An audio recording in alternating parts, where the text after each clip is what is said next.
Good morning or afternoon. My name is Salesia Bennerson, and I choose to talk about the two opinions that I've had coming into this class with my prior knowledge of Civil War and pre-Civil War activities. Excuse my appearance. I'm trying to do this before I go to work. So the first opinion that I had was regarding women's rights. I felt like the women's rights were more so for only the white women, and they didn't really want anything above that.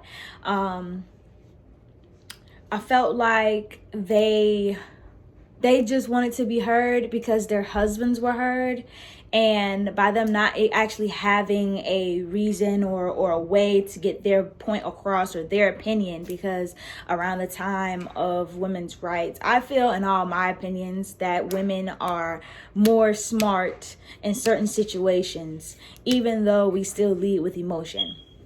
However, the things that I didn't know was that there were actually a lot of women's rights movements that tried to free slaves. They wanted slavery to be abolished, as well as they wanted to teach the slaves education. So I didn't know anything about that. And I'm sorry, I'm reading off of my prompt that I wrote.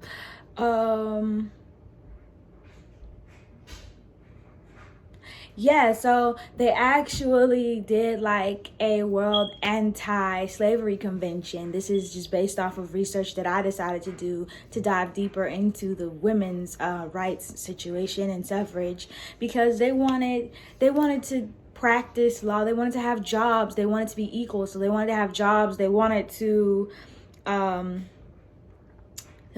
a voice. They wanted to have rights. They wanted to be protected. They wanted to do law, medicine. They wanted equal wages and all this other great stuff with education as well as ministry. So they didn't want everything to be regarded to the man, because back in those days of 1800s, the 19th century type situation, the only thing a woman was good for was being home with children.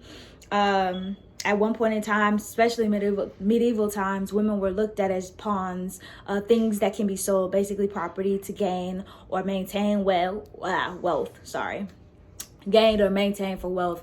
So this major change in history regarding women's rights is mostly remarkable, honestly, in my opinions, because without these highly opinionated women, they wouldn't have gotten as far as they've done now. So I take this back to another thing that I didn't know regarding women's rights would be that there were the Sons of Liberty, but there was also something called, I think, the Daughters of Liberty or something like that. And they would get their opinions across in that way. They still supported Sons of Liberty, yes. However, they would post I think flyers, if I'm not mistaken. They would also start making their own clothing, stop supporting the set businesses around them. They would stop like buying certain things. So they would protest that way in support of Sons of Liberty, even though Sons of Liberty kind of was looked at as a radical group, if I'm not mistaken. So I didn't know any of those things about the women's movement, and I'm glad that I found that out. So the second opinion that I came into is the one that I really don't like to talk about, which is slavery. I explained to you guys I really don't necessarily like to talk about slavery. So with slavery, we found out that there were accounts on slavery. I with the slaves. I didn't know any of that actually really existed, to be quite honest with you. So in natural normal history that I've known thus far, Civil War, pre-Civil War, and after Civil War, the only thing that I would know is that slaves did exist, and that there were books, there were constitutions, rights, and all that stuff that came with slaves over time. However, I didn't know that there was a slave portion that explained what slaves felt. They didn't say that there were actually slave accounts or slave memoirs besides the most famous ones, which would be like Frederick Douglass or the story of Harriet Tubman and stuff like that. So you didn't really see anything but those mainstream reformers in the slavery section of any like book that I've read or any class that I've had. You wouldn't see anything other than those people, like those major mainstream reformers. So with this one, reading in this class actually taught me something different, because I just didn't know that there were other accounts from slaves, like actual real accounts from slaves that would tell about the time that they were in, which would explain the language and diction, and some of it is hard to read because their English is broken English. So they're not 100% on an educational level as they could have been because of slavery and the fact that they weren't allowed to learn how to read or write properly. So you have those, and then it also tells you about the multiple different ways that they would resist. Not only did they do the reforming, but they also were doing reforming in-house as well. And that takes it back to what's kind of going on today, but I'm not going to touch too much on it. However, it was just those little things that actually mattered, and the fact that the women involved with the women's rights actually wanted to help slavery become abolished. And it was just something that really blew my mental, because in the North, they're thinking, hey, slavery is bad. It's not good. Why are there slaves? Excuse me. But then in the South, slavery is needed because they need to be oppressed. We need someone to work in our fields and do all of our things for us. It's free of charge, or if not free of charge, we're getting them for a very decent price, and we have multiple slaves. And I feel like the purpose of having slaves for some plantation owners was mostly about power and status. And I didn't know that there were actual farmers, I believe, who didn't have slaves, or certain people. I can't remember the name. It was a really weird name for these specific set group of people that didn't have slaves.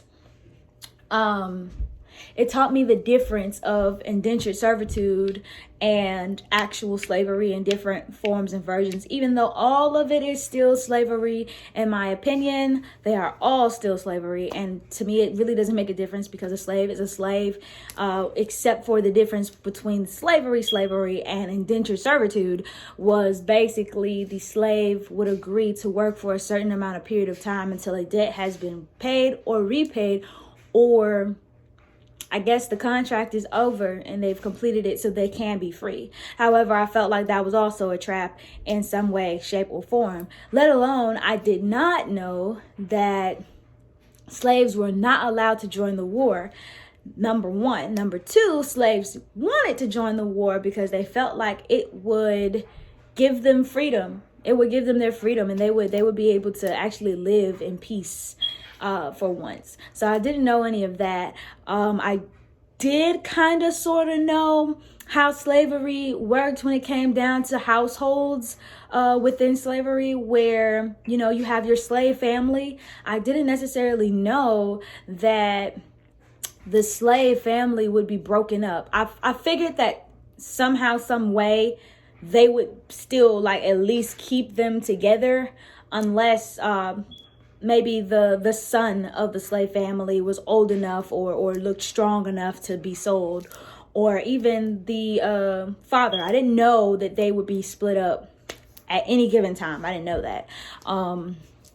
That the family would be taken away from each other and be sold to another plantation, sometimes far away, sometimes up the street, never know. One of the readings that we did talked about